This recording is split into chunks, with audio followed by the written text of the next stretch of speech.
ദമ്മ് പൊട്ടിക്കാൻ വേണ്ടിയാണ് കേട്ടോ ഇത്രയും പേരോടെ വെയിറ്റ് ചെയ്ത് നിന്നത്. അപ്പോൾ ഇന്ന് നമുക്ക് 699 ഒരു അടിപൊളി ഇഫ്താർ ബൊഫറ്റ് തന്നെ കാണാം കേട്ടോ.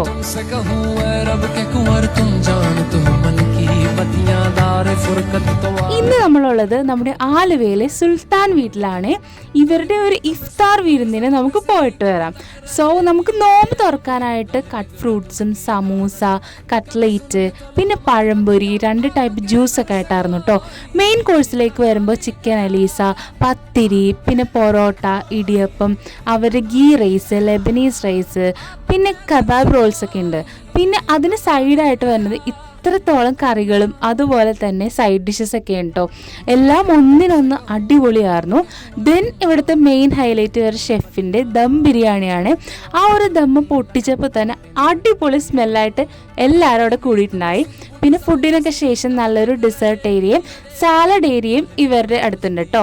സോ നമ്മുടെ ലൊക്കേഷൻ വന്നത് സുൽത്താൻ വീട്ടിലാണ്. ഫാമിലി ആയിട്ടും ഫ്രണ്ട്സ് ആയിട്ടൊക്കെ ഇഫ്താറിന് നിങ്ങൾ കൂടാനായിട്ട് നിൽക്കണമെങ്കിൽ എന്തായാലും പോയി ജോയിൻ ചെയ്തോട്ടോ.